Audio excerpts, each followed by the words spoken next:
666 operation dream theatre cinema ತನ್ನ ಘೋಷಣೆಯಿಂದಲೇ doctor Shivraj Kumar ಮತ್ತು ಧನಂಜಯ್ ಅವರ ಅಭಿಮಾನಿಗಳಿಂದ ಗಮನ ಸೆಳೆಯುವಲ್ಲಿ ಯಶಸ್ವಿಯಾಗುತ್ತೆ. ಜೂನ್ ತಿಂಗಳಲ್ಲಿ ಬಂಡೆ ಮಹಾಕಾಳಿಯ ಆಶೀರ್ವಾದ ಪಡೆದು ಶೂಟಿಂಗ್ ಅಖಾಡಕ್ಕೆ ಇಳಿದಿದ್ದ ಚಿತ್ರತಂಡವೀಗ ಡಾಲಿ ಧನಂಜಯ್ ಫಸ್ಟ್ ಲುಕ್ ಅನ್ನು ಅನಾವರಣ ಮಾಡಿದೆ. ಮಾಸ್ ಮತ್ತು ರಗಡ್ ಲುಕ್ನಲ್ಲಿ ಕಾಣಿಸಿಕೊಳ್ಳುತ್ತಿದ್ದ ಧನಂಜಯ್ 666 ಆಪರೇಷನ್ ಡ್ರೀಮ್ ಥಿಯೇಟರ್ ಚಿತ್ರದಲ್ಲಿ ಹಿಂದೆಂದೂ ಕಾಣದ ರೀತಿಯಲ್ಲಿ ಕಾಣಿಸಿಕೊಂಡಿರುವುದು ವಿಶೇಷ. ರೆಟ್ರೋ ಲುಕ್ನಲ್ಲಿ ಡಾಲಿ ಧನಂಜಯ್ ಪ್ರತ್ಯಕ್ಷವಾಗಿದ್ದಾರೆ.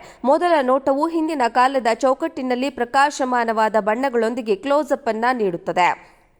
ಧನಂಜಯ್ ಅವರು ತೀವ್ರವಾದ ಕಣ್ಣುಗಳು ಮತ್ತು ಚಂಡಮಾರುತದ ಮೊದಲು ಶಾಂತವಾದ ಅಭಿವ್ಯಕ್ತಿಯೊಂದಿಗೆ ಹಿಂದೆಂದೂ ನೋಡದ ನೋಟದಲ್ಲಿದ್ದಾರೆ. ಧನಂಜಯ್ ಅವರ ಈ ಭಾಗವು ರಹಸ್ಯ ಏಜೆಂಟ್ಗೆ ಸೂಕ್ತವಾದ ಶೈಲಿ ಮತ್ತು ವರ್ಗವನ್ನ ಹೊರಹೊಮ್ಮುತ್ತದೆ. ಎರಡನೇ ನೋಟದಲ್ಲಿ ಟಾಮಿ ಗನ್ ಹೊಂದಿರುವ ಧನಂಜಯ್ ತಮಾಷೆಯ ಕೋಪ ಮತ್ತು ಕಲಾತೀತ ತೋರಣದ ಪ್ರಭಾವ ವಲಯವನ್ನ ಹೊರಹಾಕುತ್ತಾನೆ. ಪೋಸ್ಟ್ನಲ್ಲಿ ಐಕಾನಿಕ್ 999 ಸರಣಿಯ ಚಲನಚಿತ್ರಗಳ ಡಾಕ್ಟರ್ ರಾಜ್ಕುಮಾರ್ ಅವರ ಉಲ್ಲೇಖ ಮತ್ತು ಪೋಸ್ಟರ್ನಲ್ಲಿ ಈಸ್ಟರ್ ಎಗ್ನಂತೆ ಮಾಡಲಾಗಿರುವ ವಿಶೇಷ ನಿಗೂಢ ವ್ಯಕ್ತಿಯನ್ನ ಸಹ ಉಲ್ಲೇಖಿಸಲಾಗಿದೆ. ತಮ್ಮ ಪಾತ್ರದ ಬಗ್ಗೆ ಮಾತನಾಡಿರುವ ಧನಂಜಯ್ ಅವರು, ಒಬ್ಬ ನಟ ದೊಡ್ಡ ದೃಷ್ಟಿಕೋನ ಮತ್ತು ಸಿನಿಮಾದ ಬಗ್ಗೆ ಉತ್ಸಾಹ ಹೊಂದಿರುವ ನಿರ್ದೇಶಕರನ್ನ ಕಂಡುಕೊಂಡಾಗ ಮಗುವಿನಂತೆ ನಟರು ನಟನಾ ಪ್ರಕ್ರಿಯೆಯಲ್ಲಿ ತೊಡಗಿಸಿಕೊಂಡು ಆ ಪ್ರಕ್ರಿಯೆಯಲ್ಲಿ ತಮ್ಮನ್ನ ತಾವು ತೊಡಗಿಸಿಕೊಳ್ತಾರೆ. ತಂಡವು ತಮ್ಮ ಹೃದಯ ಮತ್ತು ಆತ್ಮವನ್ನ ಒಂದು ಯೋಜನೆಗೆ ಸೇರಿಸಿದಾಗ ಆ ನಟ ನಿಜವಾಗಿಯೂ ಅಭಿವೃದ್ಧಿ ಹೊಂದುತ್ತಾನೆ. ಹೇಮಂತ್ ಎಂ ರಾವ್, ನಿರ್ಮಾಪಕ ವೈಶಾಖ್ ಜೆ ಗೌಡ ಸಿನಿಮಾವನ್ನ ಉಸಿರಾಡುವ ಉತ್ಸಾಹಿ ವ್ಯಕ್ತಿಗಳು. ಚರಣ್ ರಾಜ್ ಮತ್ತು ಅದ್ವೈತ ಗುರುಮೂರ್ತಿ ಅಂತಹ ಒಂದು ತಂಡದೊಂದಿಗೆ ಕೆಲಸ ಮಾಡುತ್ತಿರುವುದಕ್ಕೆ ನನಗೆ ಸಂತೋಷವಾಗಿದೆ. ಅವರೆಲ್ಲರೂ ಸಿನಿಮಾದ ಸುತ್ತ ಮಾತ್ರ ಸುತ್ತುವ ವ್ಯಕ್ತಿಗಳು.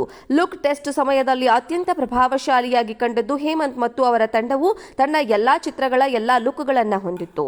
ನಾನು ಮೊದಲು ಪ್ರಯತ್ನಿಸಿದ ಹೊಸ ಛಾಯೆಯಲ್ಲಿ ಈ ಪಾತ್ರಗಳನ್ನು ಅವರು ಪ್ರಸ್ತುತಪಡಿಸಬಹುದೇ ಎಂದು ನೋಡಲು ಅವರು ನನ್ನ ಎಲ್ಲಾ ಲುಕ್ಗಳ ಬಗ್ಗೆ ಸಂಶೋಧನೆ ಮಾಡಿ 666 ಆಪರೇಷನ್ ಡ್ರೀಮ್ ಥಿಯೇಟರ್ ಸಿನಿಮಾ ತನ್ನ ಘೋಷಣೆಯಿಂದಲೇ ಡಾಕ್ಟರ್ ಶಿವರಾಜ್ ಕುಮಾರ್ ಮತ್ತು ಧನಂಜಯ್ ಅವರ ಅಭಿಮಾನಿಗಳಿಂದ ಗಮನ ಸೆಳೆಯುವಲ್ಲಿ ಯಶಸ್ವಿಯಾಗುತ್ತೆ. ಜೂನ್ ತಿಂಗಳಲ್ಲಿ ಬಂಡೆ ಮಹಾಕಾಳಿಯ ಆಶೀರ್ವಾದ ಪಡೆದು ಶೂಟಿಂಗ್ ಅಖಾಡಕ್ಕೆ ಇಳಿದಿದ್ದ ಚಿತ್ರತಂಡವೀಗ ಡಾಲಿ ಧನಂಜಯ್ ಫಸ್ಟ್ ಲುಕ್ ಅನ್ನು ಅನಾವರಣ ಮಾಡಿದೆ. ಮಾಸ್ ಮತ್ತು ರಗಡ್ ಲುಕ್ನಲ್ಲಿ ಕಾಣಿಸಿಕೊಳ್ಳುತ್ತಿದ್ದ ಧನಂಜಯ್ 666 ಆಪರೇಷನ್ ಡ್ರೀಮ್ ಥಿಯೇಟರ್ ಚಿತ್ರದಲ್ಲಿ ಹಿಂದೆಂದೂ ಕಾಣದ ರೀತಿಯಲ್ಲಿ ಕಾಣಿಸಿಕೊಂಡಿರುವುದು ವಿಶೇಷ. ರೆಟ್ರೋ ಲುಕ್ನಲ್ಲಿ ಡಾಲಿ ಧನಂಜಯ್ ಪ್ರತ್ಯಕ್ಷವಾಗಿದ್ದಾರೆ.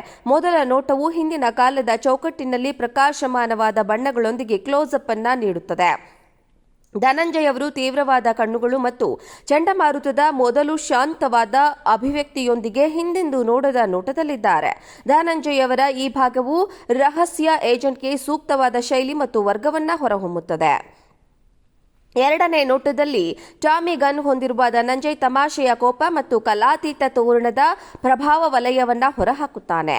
ಪೋಸ್ಟ್ನಲ್ಲಿ ಐಕಾನಿಕ್ 999 ಸರಣಿಯ ಚಲನಚಿತ್ರಗಳ ಡಾಕ್ಟರ್ ರಾಜ್ಕುಮಾರ್ ಅವರ ಉಲ್ಲೇಖ ಮತ್ತು ಪೋಸ್ಟರ್ನಲ್ಲಿ ಈಸ್ಟರ್ ಎಗ್ನಂತೆ ಮಾಡಲಾಗಿರುವ ವಿಶೇಷ ನಿಗೂಢ ವ್ಯಕ್ತಿಯನ್ನ ಸಹ ಉಲ್ಲೇಖಿಸಲಾಗಿದೆ.